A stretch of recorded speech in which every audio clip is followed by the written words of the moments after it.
Partagez vos observations avec Benoît Dutrisac par courriel. dutrisac@commercialcube.radio. Stéphanie Touria est avec nous. Stéphanie, bonjour. Benoît Dutrisac, Isabelle Perron, bonjour. Bonjour. C'est beau?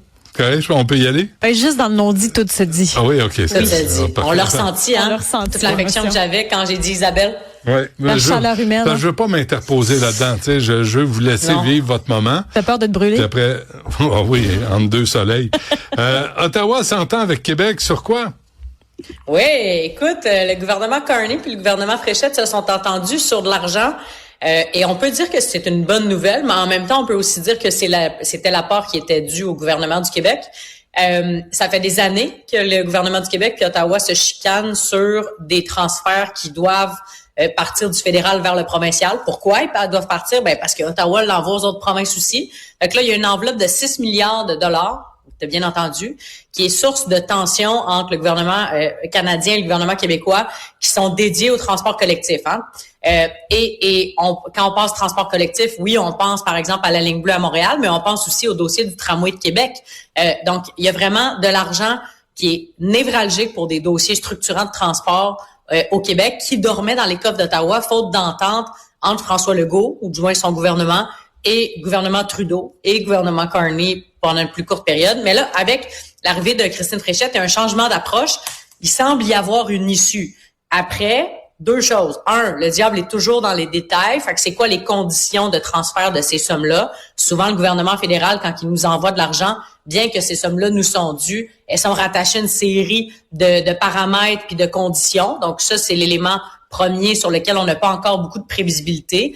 Puis deux, moi, je sais pas vous, là, mais moi, je crois pas à ça dans la vie, les coïncidences. Le fait que là, Christine Fréchette, elle arrive et 7 semaines ou 6 semaines plus tard, ils s'entendent entre le gouvernement du Québec et le gouvernement canadien. Je crois pas à ça. Je pense qu'il y a plusieurs raisons politiques sous-jacentes qui amènent les deux parties à s'être entendues. Il y a quelqu'un qui arrive demain, notamment là, Daniel Smith, qui vient parler de l'Alberta, qui va venir parler d'unité canadienne en trame de fond. Mark Carney l'a un peu doublé aujourd'hui en faisant une belle annonce avec Christine Fréchette à Longueuil. Je pense que ça, c'est un des éléments qu'on doit avoir en tête quand on voit cette annonce-là. Mais globalement, ça reste une maudite bonne nouvelle. Il y a 6 milliards de dollars d'argent neuf qui arrivent à Québec. Mais tu penses pas que Christine Fréchette allait dire à Ottawa, là, faut que tu m'aides, là, parce qu'il y a le Parti québécois qui monte dans les sondages. Ça, c'est exactement. Tu sais, quand je te parle de l'unité nationale puis de Daniel Smith, c'est ce à quoi je fais référence. C'est-à-dire, le gouvernement Carney dit, coudonc, là, on est déjà pris avec des sécessionnistes potentiels en Alberta. Là, on va peut-être avoir un gouvernement sécessionniste indépendantiste du côté du gouvernement du Québec. Faut peut-être qu'on trouve une manière que le Québec soit content. Je peux pas avoir deux adversaires politiques qui menacent mon beau pays, mon unité, mon beau pays, ma belle fédération, le plus beau pays du monde. 19e rang, hein? C'est plus le plus beau. Jean Chrétien, là, j'espère qu'il va aller bien, Monsieur Chrétien, Jean Chrétien, parce que là, le Canada est rendu au 19e rang, là, comme les plus beaux pays du monde entier, de la planète, de la galaxie. Il doit être déçu. Mais c'est ça, je pense que malgré Mark Carney... Ben oui. Malgré les Rocheuses. C'est pas ce que ça prend. Mais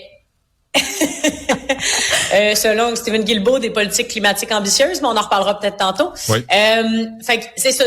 C'est sûr que l'élément de la question nationale pour deux provinces au Canada, ça a un impact. Tu sais, Mark Carney voit le PQ haut dans les sondages, se dit comment est-ce que je peux aller, le montrer aux Québécois que je suis leur allié.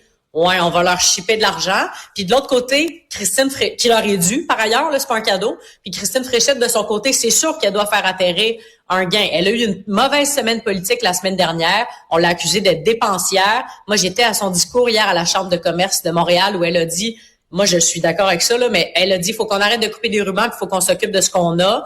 Elle a mandaté Éric Girard de faire une politique sur les infrastructures au Québec. Tout ça, c'est très bien. Ça arrive tard, mais tout ça, c'est bien pareil. Mais là, il y a de l'argent neuf qui arrive au Québec pour s'attaquer au transport collectif, qui sont des infrastructures qu'on a en ce moment et potentiellement de nouvelles. Fait que c'est très bien. C'est une bonne nouvelle. J'ai envie de dire c'est win-win pour Ottawa et Québec. Mais n'empêche qu'il faut pas être aveugle non plus là-dedans. Faut quand même comprendre que ça s'inscrit dans un contexte. Puis c'est sûr que c'est pas parce qu'en 6 semaines, Christine Fréchette, elle a fait, disons, un travail de négociation de fond qui viennent, disons, effacer les 7 dernières années. Elle a sûrement tendu une belle main, puis on va lui donner, là, mais n'empêche qu'il y a un contexte politique à ça, puis c'est la montée du Parti québécois, la montée de la question nationale en Alberta. Il faut absolument pas l'enlever de son contexte. Danielle Smith arrive demain. Mark Carney a décidé de venir à Longueuil aujourd'hui pour damer le pion, puis mettre le ton pour la semaine politique au Québec. Penses-tu que Mark Carney va inviter Stephen Harper à Ottawa? Ben ça, c'est intéressant. Écoute, je lisais mon Globe and Mail un matin, puis quand j'ai vu ça, parce que ça a pas fait le tour des médias francophones, mais Stephen Harper a envoyé par un courriel, par la voix de son attaché, la déclaration suivante. Il va s'impliquer dans le référendum en Alberta en octobre. Pas pour les 18 autres questions, mais bien pour la question nationale, en disant la chose suivante, là, l'Alberta, bien qu'elle a des reproches à faire au fédéral, selon Stephen Harper, ils ont plus à gagner à rester dans la Fédération canadienne. Moi, je pense que ça offre quand même une caution politique aux conservateurs de dire OK, c'est beau, on peut faire campagne pour le non, mais ça met un peu Pierre Poilievre dans une drôle de position. Parce que lui puis son caucus, ils essaient de ménager la chèvre et le chou, hein. Ils se mêlent pas trop de la question en Alberta. Ouais. Ils se mouillent à moitié parce qu'ils savent très bien qu'il y a beaucoup de conservateurs dans leur rang, mais surtout dans les rangs de Mme Smith, qui, eux, sont indépendantistes. Fait que tu veux essayer de ménager ta base. Mais en même temps, en ménageant la chèvre et le chou, tu as l'air d'être super ambigu. Contrairement à Mark Carney, par exemple, qui se dit non, nous, on veut le garder dans la Fédération canadienne. Là, Stephen Harper. Mais c'est comme si tu appelles en renfort ton père pour venir livrer un peu ta bataille. Mais ça le met dans une situation un peu inconfortable. Mais Pierre Poilievre, qui va être le premier ministre du Canada, le Parti conservateur sans l'Alberta aux prochaines élections, c'est devenu le NPD, là. Ben, t'as tout à fait raison qu'il y a une frange importante, là, peut-être pas autant, mais il y a une frange importante du mouvement conservateur au Canada qui se retrouve en Alberta, hein, qui est dans les prairies et à fortiori en Alberta. Donc, c'est sûr qu'il y a cet élément-là à avoir en tête. Mais on dirait que parce qu'il veut, et comme il avait fait pour Donald Trump aussi, hein, il avait vu que c'était un dossier épineux, il savait pas trop toujours comment se positionner par rapport à Donald Trump pour essayer de ménager sa base ou une frange de sa base. Je pense qu'il fait la même chose aujourd'hui avec le camp du oui. Je pense que ça va lui nuire. C'est le genre de geste politique où tu dis, il est peut-être pas à maturité, il faut qu'il rappelle l'ancien premier ministre et l'ancien chef de sa gang pour venir le sauver puis venir faire campagne pour le non. Je pense qu'il se trompe. Je pense qu'il stratégiquement, c'est comme s'il avait peur de porter cette caution-là, tu sais, puis je pense vraiment politiquement que c'est une erreur. Mais bon, Stephen Harper va aller sauver la mise pour les conservateurs en Alberta. C'est un gros nom, Stephen Harper, quand même, là. C'est comme la caution conservatrice des 30 dernières années, là, tu sais. L'homme qui serre la main à son fils avant qu'il aille à l'école. C'est un gros nom. Ça, c'est l'image qui colle, hein, à Stephen Harper.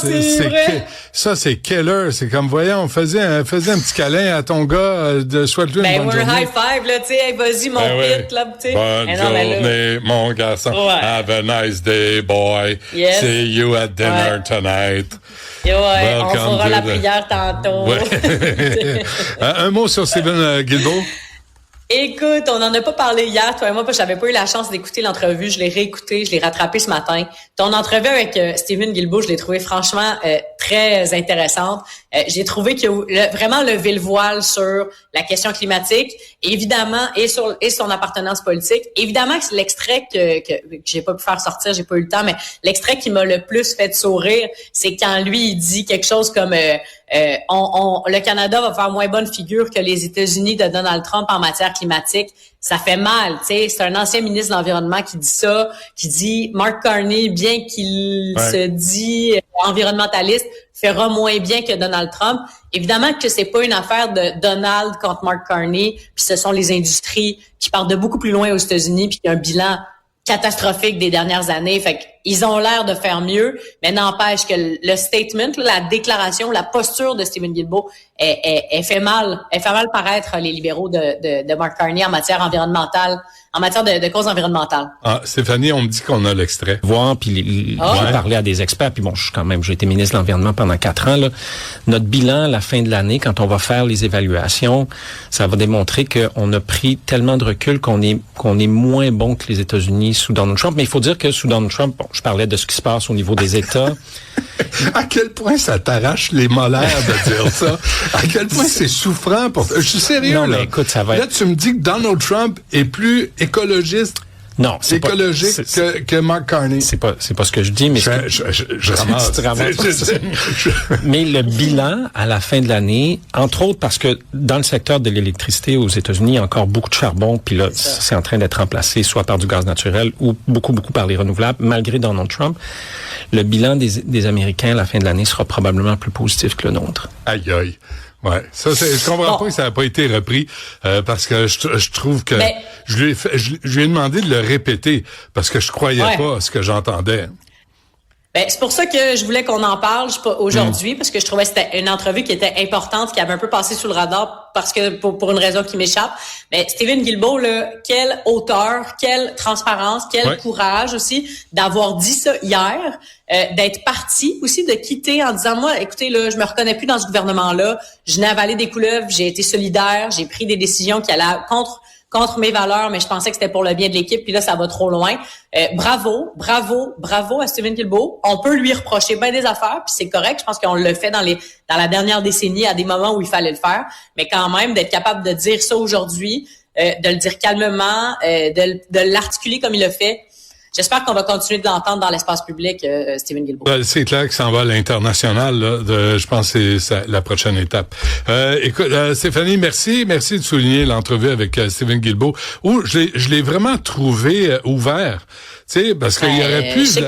Non, mais il aurait pu la jouer, tu sais, ses cartes serrées contre lui, là, puis dire, tu sais, sortir la cassette du politicien qui quitte, puis qui veut pas se faire d'ennemis, qui veut pas brasser la cabane. Mais c'est tout à son honneur. Tout à fait. Merci. À demain. Salut Benoît, à demain. Cube